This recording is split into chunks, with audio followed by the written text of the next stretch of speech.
साथियों, जरा देखिए ये देश में धांधागर्दी चल क्या रही है। कल शाम को केरल के राज्यपाल श्री आरिफ मोहम्मद खान की गाड़ी को रोककर एसएफआई, जो वहाँ की कम्युनिस्ट पार्टी की सरकार की छात्र शाखा है, वो उन मनबढ़ गुंडों ने गाड़ी को रोककर राज्यपाल जी के साथ बदतमीजी कर दी। आपको याद होगा इसी तरह जब पश्चिम बंगाल के गवर्नर श्री धनखड़ जी थे, जो आजकल उपराष्ट्रपति हैं, तो उनके साथ भी इस तरह की अभद्रता की गई थी।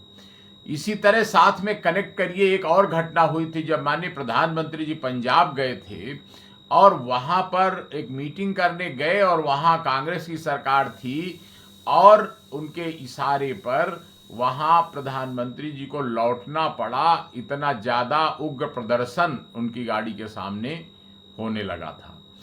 ये लोकतंत्र में ये अच्छा लक्षण नहीं है कि संयोग की बात है कि आज एक पार्टी की सरकार एक राज्य में है, केंद्र में दूसरे पार्टी की सरकार हो सकती है, लेकिन इस तरह की बदतमीजी, इस तरह की बदमाशी, ये संविधान का खुला मखौल है, मजाक है।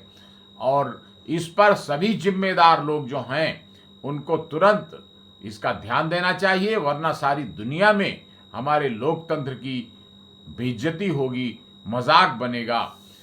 जो माननीय न्यायपालिका के लोग हैं वो जागृत हों कि ये, मान लीजिए कि आज मुख्यमंत्री वहाँ पर केरल में जो कम्युनिस्ट पार्टी के नेता हैं विजयन जी, वो सीधा आरोप गवर्नर साहब ने लगाया है कि उनके इशारे पर ये सारी हरकत की गई है। तो ऐसे में तुरंत एक वरिष्ठ न्यायमूर्ति के अध्यक्षता में सारी जांच होनी चाहिए, एक आयोग तत्काल गठित किया जाना चाहिए। और वो करेगा कौन? चाहे तो माननीय सुप्रीम कोर्ट करे, चाहे माननीय हाई कोर्ट केरल की करे, और उसके द्वारा जांच रिपोर्ट लेकर तुरंत कार्रवाई करना चाहिए। उस रिपोर्ट के आधार पर केंद्र सरकार को तुरंत संज्ञान लेना चाहिए कि ये लोकतंत्र के अंदर आपको एक राज्य चलाने के लिए जनता ने स्वीकृति दी, इसका यह तात्पर्य नहीं है कि आप देश के संविधान की व्यवस्थाओं का मजाक बनाएंगे।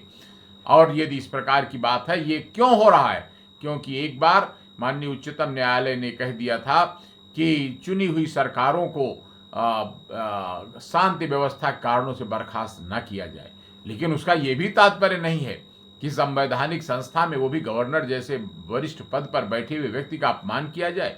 ये हमारे संवैधानिक संस्था का पद है, संविधान का भी अपमान है।